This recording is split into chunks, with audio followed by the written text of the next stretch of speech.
योगी आदित्यनाथ भी खबर देखकर कहेंगे यूपी पुलिस जिंदाबाद।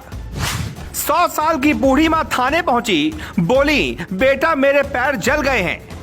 थाने में आई अपनी पीड़ा लेकर, वर्दी में मिला बेटा तो भूल गई दुख। एक तस्वीर है, एक महिला है जिनकी उम्र लगभग 100 साल होगी, एक पुलिस का जवान है, कुछ और तस्वीरें हैं और एक ऐसी कहानी कि अगर योगी तक पहुंच गई तो फिर ऐसे पुलिस कर्मियों को इनाम मिलना ही चाहिए, क्योंकि बुलडोजर के साथ चाहिए एक ऐसी पुलिस जो समाज की भावनाओं को समझ पाए। माँ आई थी एक शिकायत लेकर, उम्र ज्यादा है तो वो भूल गई कि घर में है या थाने में। बोली बेटा धूप से पैर जल गए, एक चप्पल दिला दोगे क्या। कहानी मार्मिक तो लिखते हैं, लेकिन कई बार कहानी दिल को छू लेती है और मन कहता है हर चेहरे में एक इंसान होना चाहिए। अब हम आपको कहानी बताते हैं जो एकदम सच्ची घटना है। कानपुर देहात के मूसानगर थाने के गांव नगीना गांव की एक बूढ़ी मां थाने में अपना घर समझकर पहुंच गई।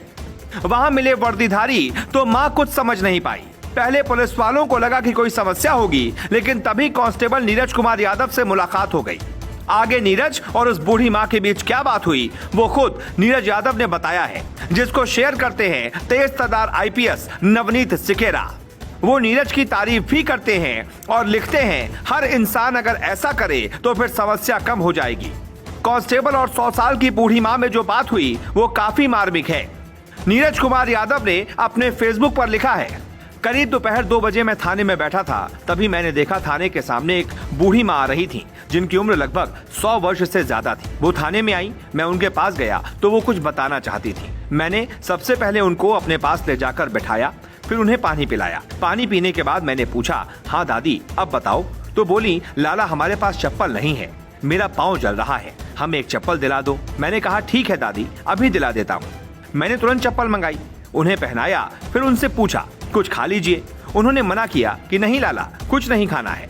मेरे कई बार कहने पे उन्होंने धीरे से मेरे कान में कहा, लाला 5 रुपए का अंगूर मंगा दो। बस मैंने उन्हें 1 किलो अंगूर मंगाया, उन्हें दिया और वो खाने लगी। मुझे भी बोली लाला तुम भी खा लो। मैंने भी खाया उनके साथ। फिर मुझसे बोली लाला का नाम बा। मैंने अपना नाम बताया। फिर पूछी कहाँ से हो।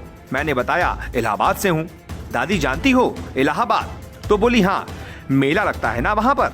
मैंने कहा हाँ, क्या गई हो आप कभी। बोली नहीं लाला गए तो नहीं है। मैंने पूछा चलोगी मेरे साथ, तो हंसने लगी। मैंने पूछा दादी आप आई कहाँ से हो। तो उन्होंने अपने गांव का नाम बताया जो मेरे थाने से लगभग 7 किलोमीटर दूर है। मैंने पूछा कैसे आई वहां से। तो उन्होंने बताया कि गाड़ी से आई यहाँ तक। मैंने उन्हें किराया भी नहीं दिया। मैंने पूछा क्यों। तो हंसकर बोली मेरे पास पैसा ही नहीं था। मैंने पूछा गाड़ी वाला कुछ बोला तो नहीं। बोली नहीं नहीं कुछ नहीं बोला। उस गाड़ी वाले को मैं शुक्रिया अदा करता हूँ उसकी मानवता पर, अभी भी बहुत अच्छे लोग हैं। फिर दादी को हमारे दीवान जी ने गाड़ी में बैठाया और ड्राइवर को बता दिया जहाँ दादी बोलेंगी उन्हें उतार देना। ऐसे लोग आए तो उनकी मदद जरूर करनी चाहिए। बहुत आनंद आता है। जय हिंद। हमारे सहयोगी अभिषेक शांडिल्य ने कांस्टेबल नीरज कुमार यादव से बात की और पूछा कि वो सिर्फ चप्पल लेने आई थी या बात कुछ और थी। पहले बूढ़ी माँ को अपने घर भेजा, फिर मैं उनके घर गया, देखा कि कोई दिक्कत तो नहीं। गांव नगीना में उनका परिवार रहता है। मुझे लगा कि माँ ऐसे ही भटक कर थाने आ गई। बेटों को भी माँ बाप का ख्याल रखना चाहिए। हमारा काम है एक एक व्यक्ति की सुनना और फिर उनकी खुशी के लिए काम करना। अब हम आपको एक दूसरी तस्वीर दिखाते हैं। तस्वीर में नजर आ रही बुजुर्ग महिला भुलावई गांव की रहने वाली है। ये तस्वीरें थाने में दाखिल होने के कुछ वक्त बाद की है। देखिए थाना प्रभारी मुकेश कुमार के सामने वाली कुर्सी पर ठेठ देसी अंदाज में दोनों पांव ऊपर कर कुर्सी पर बैठी बुजुर्ग माँ के चेहरे पर डर की लकीर तक नहीं है। लेकिन जब वो अपनी समस्या लेकर कोतवाली पहुंची थी तो बेहद डरी सहमी थी। वो कुछ कहते हुए सकपका रही थी।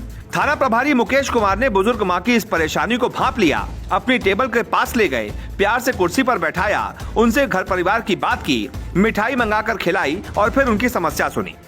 थाने से जब ये बुजुर्ग माँ लौटी तो यूपी पुलिस को लाखों दुआएं देती हुई निकली, क्योंकि इस समस्या का निपटारा जिस तेजी से हुआ, जिस अंदाज में हुआ, इस बुजुर्ग माँ को इसका यकीन तक नहीं था। मुकेश कुमार हो या नीरज यादव,